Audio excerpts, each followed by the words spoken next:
Halo teman-teman semua, selamat datang di channel kami.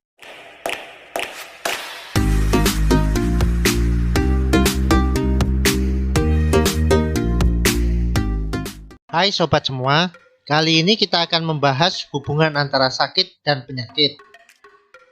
Sebelum kita mulai membahas hubungannya, maka kita harus tahu dulu apa itu sakit dan apa itu penyakit.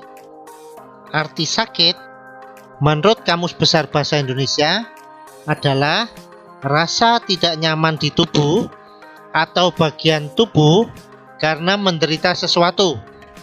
Arti kata penyakit menurut Kamus Besar Bahasa Indonesia adalah sesuatu yang menyebabkan terjadinya gangguan pada makhluk hidup. Nah, terlihat di sini bahwa antara sakit dan penyakit adalah dua hal yang berbeda. Tidak semua orang sakit punya penyakit. Tidak semua orang yang berpenyakit merasa sakit. Nah, terus bagaimana beda dan hubungan keduanya antara sakit dengan penyakit ini? Mari kita simak selanjutnya. Hubungannya adalah, jadi antara penyakit dan sakit ini bisa dibagi menjadi 4 kuadran. Kuadran pertama, pada manusia itu tidak ada rasa sakit dan tidak ada penyakitnya. Nah, secara fisik pada orang tersebut sehat. Kuadran kedua adalah orang tersebut merasa sakit tetapi tidak ada penyakitnya. Nah, pada pasien seperti ini biasanya yang terjadi adalah psikosomatis. Nanti akan kita bahas berikutnya tentang psikosomatis. Kuadran ketiga adalah ada penyakitnya, tidak ada rasa sakit. Nah, ini juga termasuk yang susah juga di kuadran ini. Karena apa? Meskipun orangnya mempunyai penyakit, tetapi dia tidak merasa sakit. Kuadran berikutnya adalah ada rasa sakit dan ada penyakit. Nah, pada kuadran 1 dan kuadran 4 ini adalah yang paling mudah untuk dijelaskan kepada masyarakat karena sudah jelas. Tetapi yang paling susah adalah pada kuadran kedua dan kuadran ketiga. Kasus-kasus pada pasien dengan penyakit, ada penyakitnya tetapi tidak ada rasa sakitnya adalah hipertensi. Jadi tekanan darah tinggi ini biasanya baru menimbulkan gejala ketika pasien sudah dalam keadaan parah. Jadi hipertensinya bukan hipertensi yang awal, tapi hipertensi yang lanjut. Diabetes. Biasanya diabetes baru menimbulkan gejala ketika diabetesnya sudah menimbulkan komplikasi. Ginjal. Biasanya penyakit ginjal awal, orangnya tidak akan merasa apapun. Ketika sudah penyakit ginjalnya sudah berangsur-angsur memberat, barulah dia merasakan gejalanya. Nah, ini adalah salah satu yang paling sering diberitakan di media-media. Jantung koroner. Jantung koroner biasanya orang taunya, waduh, tiba-tiba ini sakit angin duduk. Tiba-tiba waktu main bola, kemudian tiba-tiba meninggal. Tidak sadar meninggal. Padahal sebenarnya proses penyumbatannya itu berlangsung dalam jangka waktu yang pelan-pelan, jangka waktu yang lambat, dan dia pelan-pelan. Jadi prosesnya pembuluh darahnya tertutupnya pelan-pelan, tidak tiba-tiba.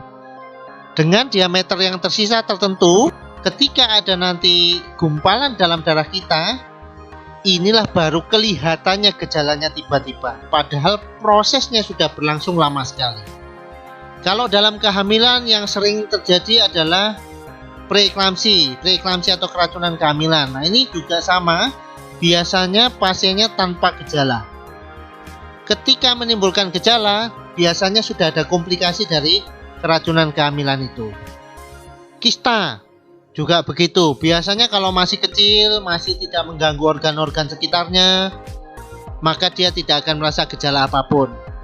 Pasien dengan mioma juga sama. Biasanya kalau belum besar atau kalau belum menimbulkan perdarahan di luar haid, atau pendarahan haidnya banyak. Nah, ini baru orang berobat dan baru ketahuan. Jadi sebenarnya proses-proses penyakit di sini itu sudah berlangsung lama, tetapi baru ketahuan sekarang. Salah satu lagi adalah penyakit menular seksual, misalnya HIV. Ketika kita tertular HIV, tidak ada gejala sama sekali pada diri kita. Tetapi ketika kita sudah mulai terkena penyakitnya namanya AIDS, ya, Acquired Immunodeficiency Syndrome, barulah kita merasakan gejalanya. Ciri khas dari kuadran ini adalah biasanya pasien atau keluarganya mengeluh, wah kok tiba-tiba begini ya, wah kok tiba-tiba pada saat main bola terus kemudian dia pingsan, nggak sadar, kemudian meninggal. Wah kok tiba-tiba kejang ya pada pasien ibu hamil, kesurupan jangan-jangan.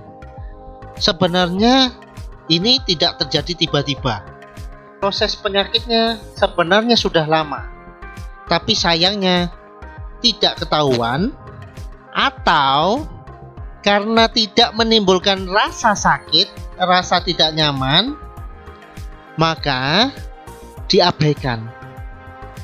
Nah, pada satu titik ketika tiba-tiba, dalam tanda kutip ya, tiba-tiba stroke, tiba-tiba serangan jantung, tiba-tiba kejang pada ibu hamil. Nah, ini prosesnya dilupakan. Jadi orang akan mencari pembenaran dengan wah tiba-tiba kondisinya begini, kondisinya begitu, padahal prosesnya sudah lama. Nah, pada kuadran dengan ada rasa sakit dan tidak ada penyakit, ini juga salah satu yang sering menyulitkan para petugas kesehatan. Kenapa? Pasiennya ngotot merasa sakit, para petugas kesehatan ngotot tidak ada penyakit. Nah, terus apa yang terjadi sebenarnya? Yang terjadi adalah pasien ini sebenarnya psikosomatis. Apa itu psikosomatis? Psikosomatis terdiri dari dua kata, yaitu psik artinya pikiran dan soma artinya tubuh.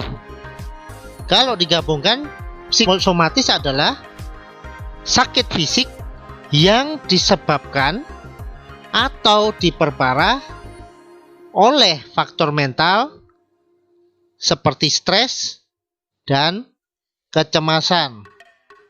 Pada zaman-zaman sekarang ini, psikosomatis ini sangat sering terjadi di masyarakat kita.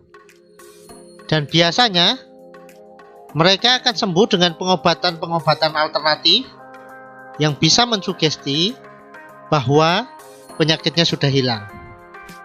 Yang sering terjadi, contoh dari psikosomatis ini adalah phantom pain. Apa itu phantom pain? Jadi phantom pain adalah rasa nyeri di mana sebenarnya organ tubuh kita sudah tidak ada.